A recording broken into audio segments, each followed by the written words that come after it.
Hey everybody, welcome back to Fragrance. It has been a really long time since I have uploaded a video, and I'm really sorry for that. I don't know what to say other than it just got away from me. But in the effort of trying to be a bit more consistent and keep the channel alive, I'm back, and today we're talking about YSL. And don't worry, I am still deeply into fragrance. Life kind of got away from me. And it's so easy to forget to record and post videos if you just aren't on top of it. So it's been a really long time.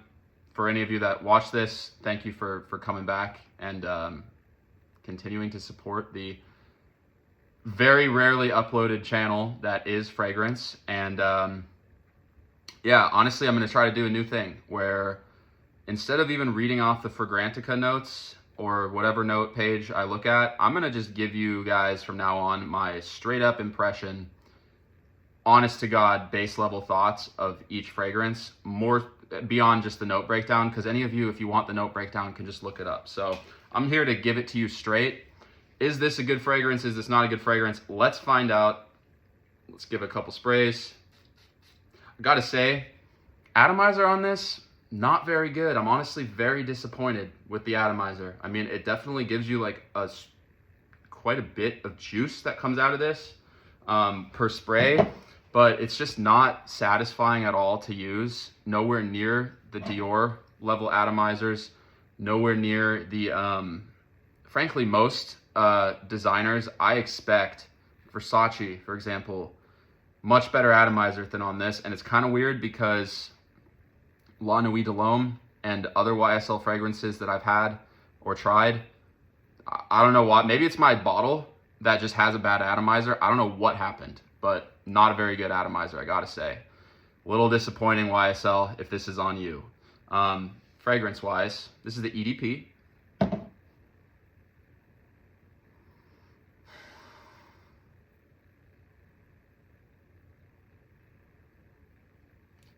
It's a damn good fragrance. I don't know what to say other than YSL knows what they're doing. I haven't smelled a fragrance from YSL that I didn't think was really good. I gotta be honest.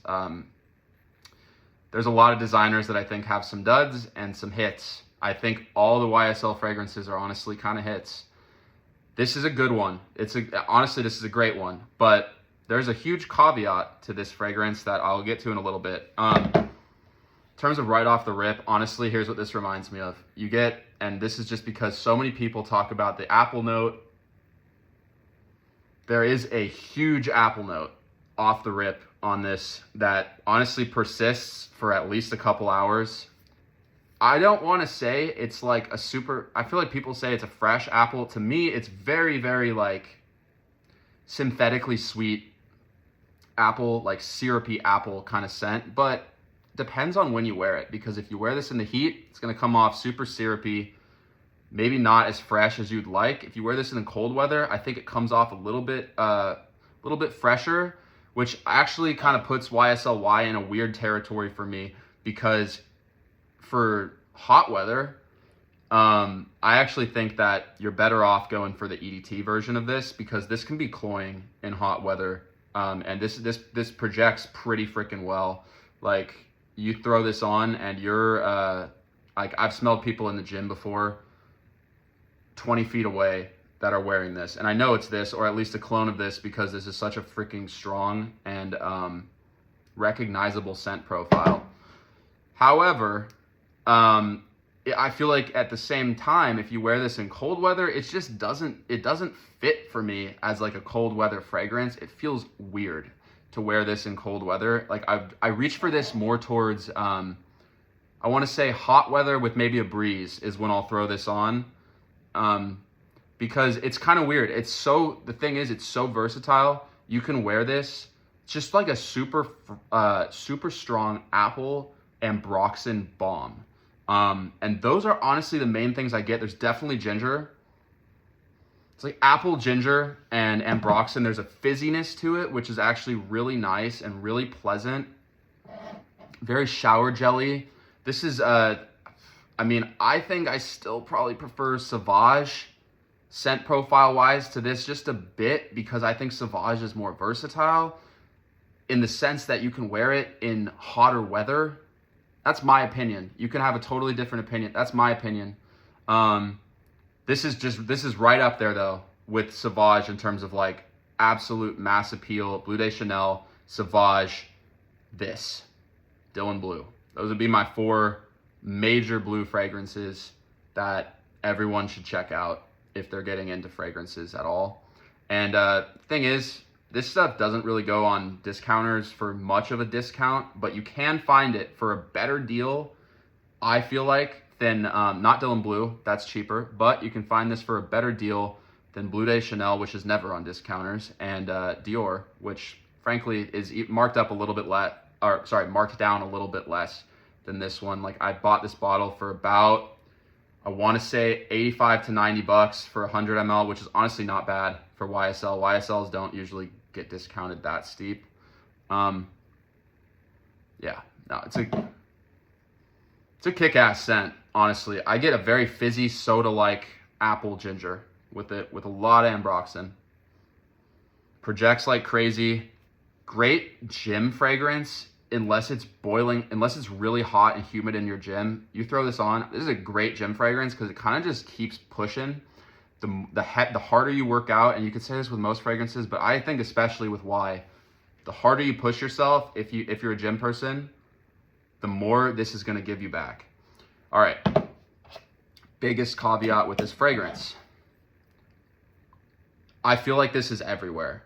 I don't mean I feel like everyone wears Y, even though I feel like a lot of people do wear Y, because it's just a really solid, versatile fragrance that works. I just feel like this is everywhere. I've had body washes that smell like this. I've had shampoo products that smell like this. I've seen like even freaking lotion, like body lotions that smell like this. And like there's so many knockoffs and clones of this that this is everywhere. And like, honestly, I smell Sauvage less than I smell Y. I'm not just talking EDP. This kind of applies to the EDT as well, but it's just this fragrance profile is so popular that, I mean, I'm just tired. It feels, I don't reach for this as much as I used to, because I just feel like, why would I reach for a fragrance that smells like something that's going to be in my like $15 body wash? I'm not saying that this is obviously going to perform and smell much better than that product, but at the core, it's the same kind of thing. And so I think uniqueness wise, this gets a huge knock for me. It's not YSL Y's fault. It's it's just the popularity of the stuff.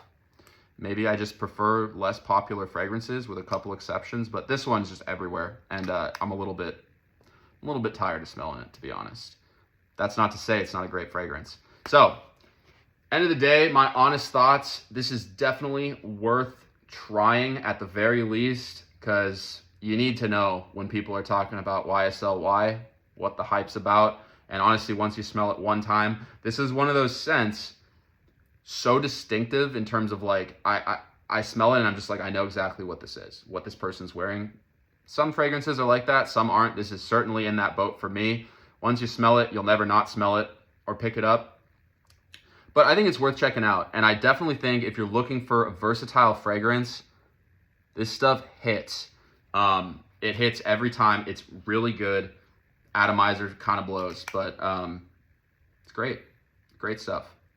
Cheers, guys. Thanks again for the patience with everything. Hopefully I can get a little bit more consistent content, but we shall see. Anyway, I'll see you guys in the next one.